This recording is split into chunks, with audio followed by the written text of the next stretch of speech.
about to hear is true. The names have been changed to protect the innocent. Dragnet.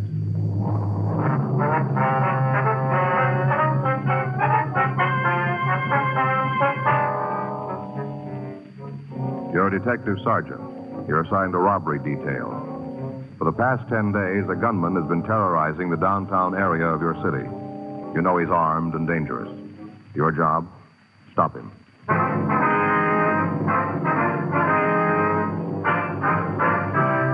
Dragnet, the documented drama of an actual crime. For the next 30 minutes, in cooperation with the Los Angeles Police Department, you will travel step by step on the side of the law through an actual case transcribed from official police files.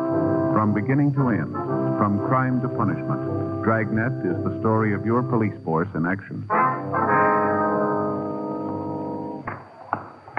It was Tuesday, October 5th. It was raining in Los Angeles. We were working the night watch out of robbery detail. My partner's Frank Smith. The boss is Chief of Detectives Thad Brown. My name's Friday. I was on my way back from Metropolitan Division. It was 7:56 p.m. when I got to the City Hall. Robbery squad room. Hey, buddy, you didn't have to make a special trip in to bring the tie. Well, I might have forgot it tomorrow and left it in the car again. Here you are. Oh, thanks. Hey, the card's still in the box, you want it? No. Hey, look at this. Real pretty. Go good with my brown suit. Real silk, too, huh? Mm-hmm. That's a pretty clever idea, putting a name on a tie like that. Don't you think? Yeah. Yeah, I used to do the same thing with ink and paper when I was a kid. You know, put a gob of ink on the paper and then fold it over. Mm-hmm. You got some pretty weird-looking pictures.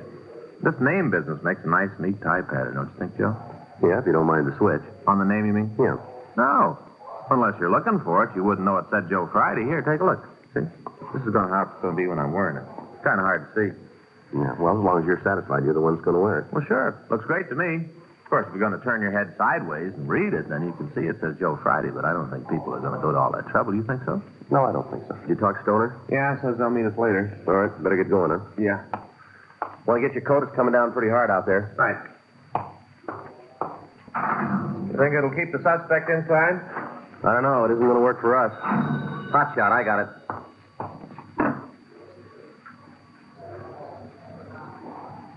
Let's go. 211 at Flower and 14th.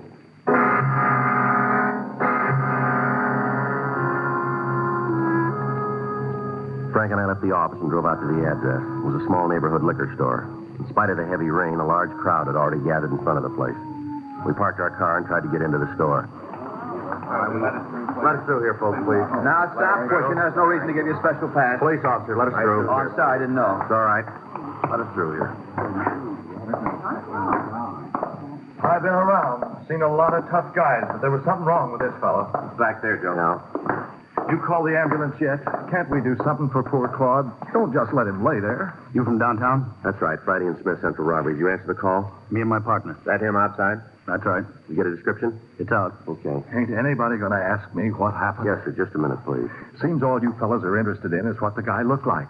Don't nobody want to know what happened? Yes, sir, we do. If you'll wait just a minute, please. No choice. Anything more I can do here? No, not right now. Okay. I'll be outside if you need anything. Right, thanks. All right, sir. You want to tell us? About time. What's that? All this running around and yelling. Wonder you fellas don't catch anybody. Don't slow down long enough for me to tell you what happened. Uh-huh. You want to go ahead? Worst thing I ever saw in my whole life. Most terrible. Yes, sir. Were you alone in the store when the shooting occurred? No. Well, who else was there? Claude, Anita, and me. Claude's the victim, that's right. Yeah. That's him there. Yes, sir. Don't you think somebody ought to do something for him? Seems like the ambulance ought to be here. Well, he's dead, sir. Claude? That's right. You've got to catch the fellow who done this. Most brutal thing I ever saw. No reason for any of it. That guy was off his rocker. You mentioned somebody named Anita. Is she still here? Yeah, in the back room. She wasn't feeling too good. Almost scared her half to death. Went back there to take an aspirin and lay down, scared. I wonder if we could talk to her. You have to? Yes, sir. Okay. I'll go get her. You just wait here. Anita? Anita? It's me, Hanley. Can you come out? Policeman. They want to talk to you. We don't like to bother you, lady. We'll try to be as brief as possible. It's all right. Would you give us your name? This is Miss Anita Blaine. I'm Hanley Dawson. I don't think you told us your names. Miss Frank Smith. My name's Friday. Hello. How you doing, ma'am? Is there anything we can get for you, Miss Blaine? No, I'm all right now. All right. Would you tell us what happened? We was back of the counter playing a game of cribbage. You and the victim? Yeah, me and Claude. His full name's Claude Langford. We was there playing the game. Were you in the store at the time? No, I came in later. I'm trying to tell you in the right order. Can't do it if you're going to keep interrupting. All right, you go right ahead. Oh, we were having a good game. Claude was ahead, already made the first turn. Oh, my crib and I really had a good hand. Might have caught him. Yes, sir. We was just about to play the hand when the door opened. Kind of surprising. Why is that? Didn't figure anybody'd be out on a night like this. I see. It was this young kid. All right, go ahead. Come in and asked me where we kept the canned nuts. You know, cashews and almonds. Yes, sir. Pointed it out for him, and he went over to have a look. Mm-hmm. Claude and me started back to the game, but the kid found what he wanted, and he come up to the counter. All right. I got up to wait on him. Handed me a $5 bill for 2 cans of peanuts. Yeah. Opened the register to get change. That's when he pulled the gun. Now, where'd he have the gun? In his overcoat pocket. It was funny, though. And not funny, ha-ha, but funny. Odd. You know? How do you mean that? Well, you know how most raincoats have a little slit in the pocket so you can reach into your pants pockets without unbuttoning your raincoat? Yeah, I know what you mean. Well, the kid unbuttoned his coat and reached right through the slit with the gun. Kind of like this. See? See? Yes. Mm-hmm. Now, what did he say when he showed you the gun? Like this. This is a stick-up. Keep your mouth shut and you might not get hurt. Might. That's what he said. Mm-hmm. What happened then? Told both Claude and me to come out from behind the counter. Said for us to lay down on the floor. Yeah. We did like he said, you know. There was just something about that kid, so you had to go his way. Mm-hmm. He made us lay down right there, where Claude is now, on our stomachs. Yeah, what happened then? Went over and took the money out of the cash register. Then he really got sore. I thought he was going to explode. Why, do you know? Wasn't much for him to take, only about $20, $25. Guess he expected more. I see. He come over to where me and Claude were on the floor. Told us to take the money out of our pocket. Stood there with a gun pointed right at us. He was mad. Mm-hmm. He did what he said. You just bet we did. I only had about $6 on me. Gave it right to him, though. Yeah. That's when Anita here come into the store. Just walked in, like a rabbit into a fox's trap. That's right. I didn't have any idea what was going on. Couldn't you see through the door? I guess I should have, but it was raining so hard I didn't take the time. Glass was kind of steamed up, too. Made it tough to look in. I see. Well, what happened when the hold-up man saw you? He told me to keep my mouth shut, not to make a sound, and get down on the floor. Just like us. Mm-hmm. He grabbed my purse and took the wallet out, went through it and took the money. How much was it? Just a couple of dollars. I came over to get a bottle of wine, and I only took what I needed. All right, you want to go on? He started on Claude. Told him to empty his pockets. Yeah. Claude didn't take too kindly to the way this fellow was acting.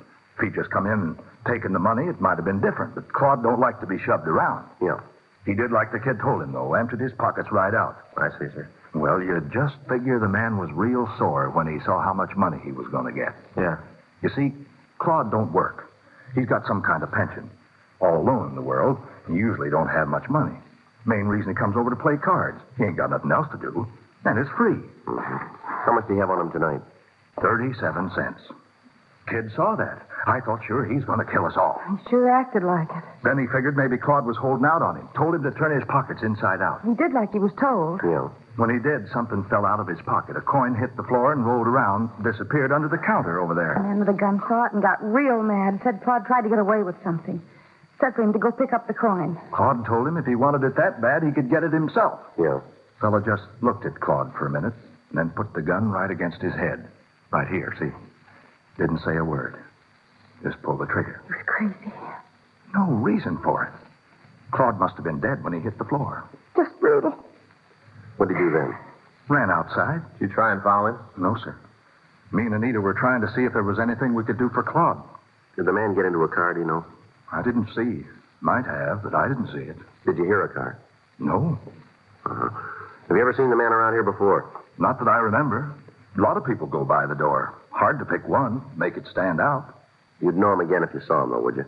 I think so. I would. Ma'am? Never forget the way he looked at me. Like some kind of animal. I see. Something about his eyes. He looked crazy, real wild. Well, how do you mean that? Well, he wasn't looking right at us. Like there was somebody standing behind me. He was looking at them. He couldn't focus, you know. I know what you mean. Say, did you see the coin that Langford dropped? No, just heard it hit the floor. Uh-huh. Find it? I think so. Look, sure doesn't make much sense. Take a look at it. Yeah. What is it? Streetcar token.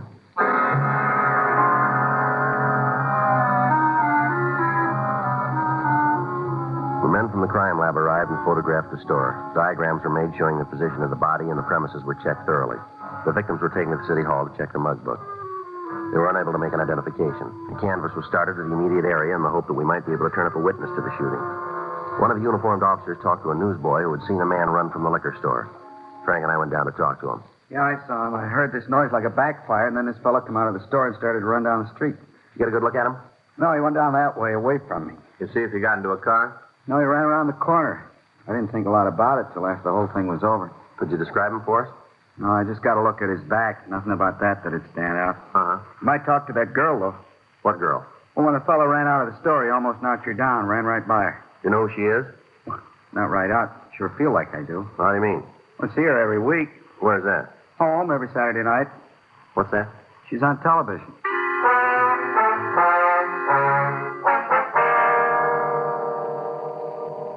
From the witness, we got the time of day of the television show. We contacted the network and obtained the information that the girl's name was Betty Martin.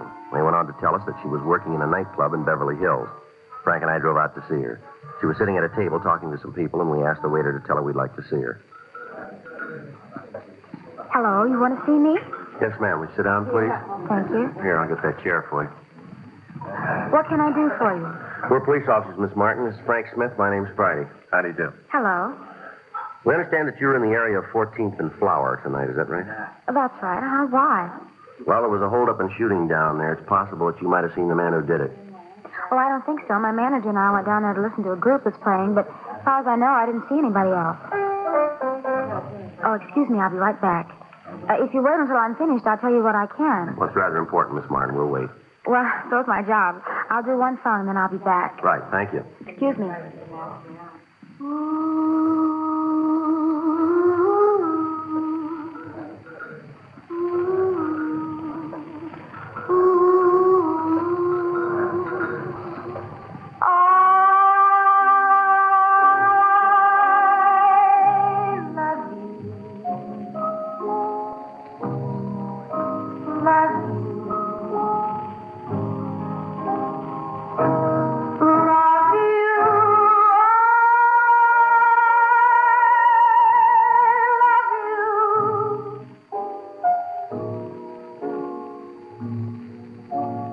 Any questions?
That's sure a pretty song. Well, thank you very much. It's a new song written by a fellow named Arthur Hamilton. Yeah, it's very nice. Now, what's this about a man I'm supposed to have seen?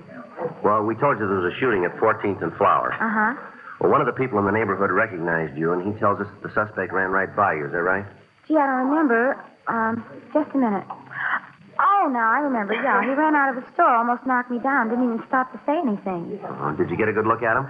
Well, he ran into me. Can you tell us anything about him? Well, I'm afraid not. I didn't pay any attention. It's something that happens and you don't think about it, you know. Yes, ma'am. Would you know the man if you saw him again? I don't think so. The whole thing happened so fast. There's nothing about him that you remember. No, unless it was his eyes. Ma'am? Well, his eyes, like he was looking right through you.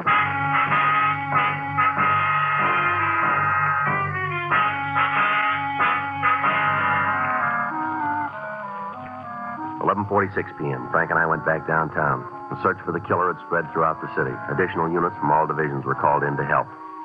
From the description given us by the victims and witnesses, it appeared more than likely that the suspect was a narcotics user. If this was true, it was more than possible that he'd cut down anybody who got in his way. Frank and I contacted the office and talked to Captain Donahoe. He'd taken over the search for the gunman. Because it was impossible to cover all of the liquor stores in the area, it was decided to ask the owners to close. Frank and I were assigned to places along Vermont Avenue. The first 6 stores we contacted cooperated. By the time we got to the 7th, the rain had stopped. We parked the car in front of the place and walked in. At first, there was no one in sight, but then in the storeroom, we found the owner. He was lying on the floor, his head buried in his arms. You go away. Leave me alone. You all right? I am now. I want to stay that way. Now, you get out of here. Look, we're police officers. What's the matter with you? Now, don't try that with me. I know who you are. You got all the money. There's no more to take. Come on, this is no joke, fella. Now, listen. I remember what you said. I ain't going to get up from here for another 2 minutes. I can see my watch. Still got 2 minutes. Come on, get your head up from the floor. You can see this card. Huh? It's an identification card. Here, see it? Are you sure? Well, you're looking at it. Now, look, if this is a joke, I'm not going to like it. Come on. Don't worry about it. Now, get up. Come on.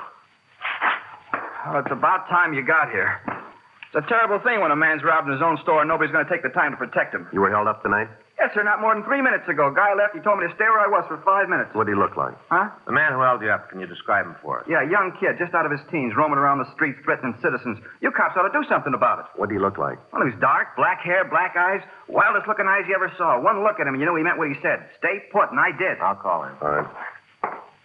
What's he going to do? Put out a broadcast. For the hold-up man? That's it. Well, I don't want to tell you your business, but it sure seems like a waste of time. What's that? Well, if he hears it, he ain't going to give himself up.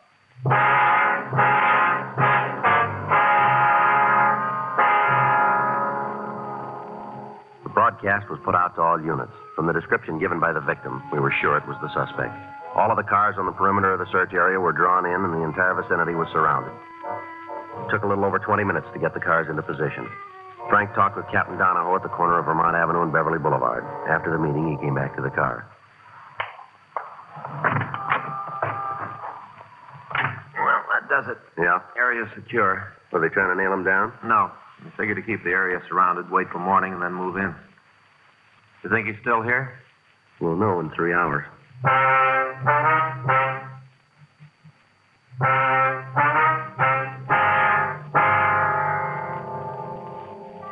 The preliminary search of the neighborhood netted nothing, and the area was secured for the night. The rain kept up. All officers involved in the operation were kept on duty. At 6:20 a.m., the circle began to tighten. House by house, the space where the killer could be hiding was eliminated. All cars into and out of the area were stopped and searched. 7:15 a.m., the perimeter began to narrow. At 8:46 a.m., a call went out to all units. All units on special detail in the vicinity of Vermont Avenue and Beverly Boulevard regarding the suspect wanted for murder. Possible suspect believed to be in the vicinity of Vermont and Catalina Street. Attention, all units. Special detail regarding the suspect wanted for murder. Possible suspect believed to be in the vicinity of Catalina Street and Vermont Avenue. That's us. Yeah. Be a break if it's him. Right.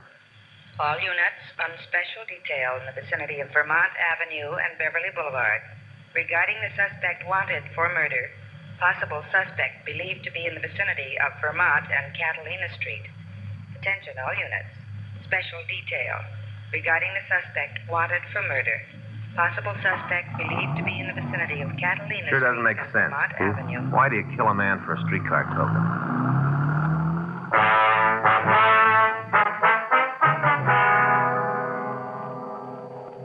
According to the report received by the complaint board, a woman in the vicinity had seen someone run through her backyard. When she shouted at the person, he continued running and disappeared into the alley. All cars in the area converged, and a complete search was started. As time went on, the possible hiding places narrowed, and finally the suspect was left with less than a block in which to conceal himself. Frank and I joined the officers on foot. After 20 minutes, we found ourselves in the backyard of one of the houses on the street. Looks like a chicken house back there. Better check it, huh? Yeah. All right. You got it covered? Yeah. Joe, through. All right, come on out. Keep your hands where we can see him.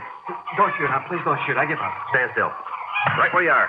I'm doing like you say. Don't shoot. All right, get up against that wall. Come on. Put your hands up there. On the wall. 38 revolver. I'd have given it to you. I don't want any trouble. Always works out that way, doesn't it? What do you mean? Well, you guys are big as long as you're holding the gun. As soon as somebody else has got it, you fall apart, don't you? I don't want no lectures, cop. Just take me in. That's all you got to do. Take me in and make a book. We'll do that. We'll end up on a limb anyway. You got nothing to hold me on. Is that so? Yeah, I've been around cops a long time. I learned it the hard way. Don't tell them nothing. That's the way to make it. Don't tell them nothing. Well, you missed one of the big points. Huh? This gun you were carrying. Yeah. Maybe that'll tell us.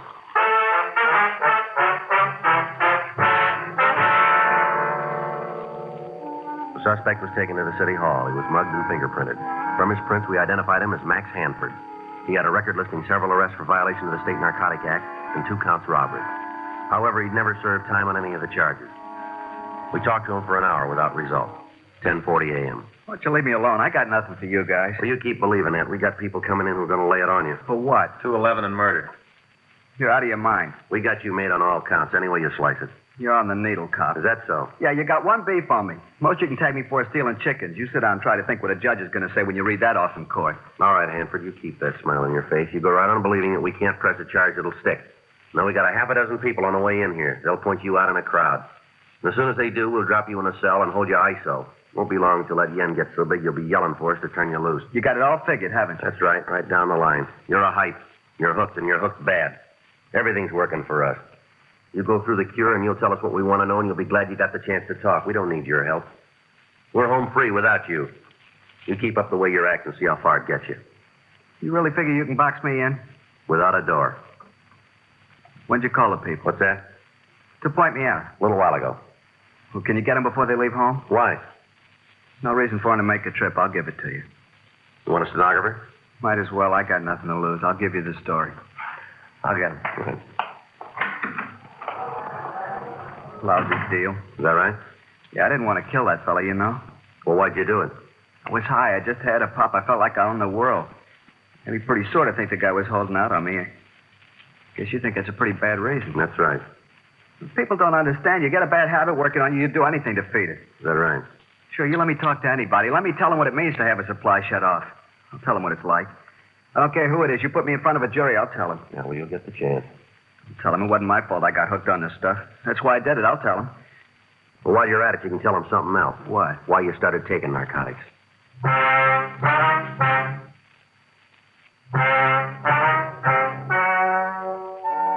The story you have just heard is true.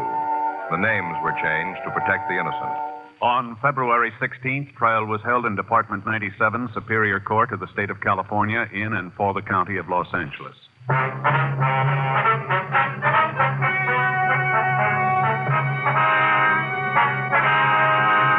Max Gifford Hanford was tried and convicted of murder in the first degree and received sentence as prescribed by law. Because the jury failed to return a recommendation for clemency, he received the maximum sentence and was put to death in the lethal gas chamber at the State Penitentiary, San Quentin, California.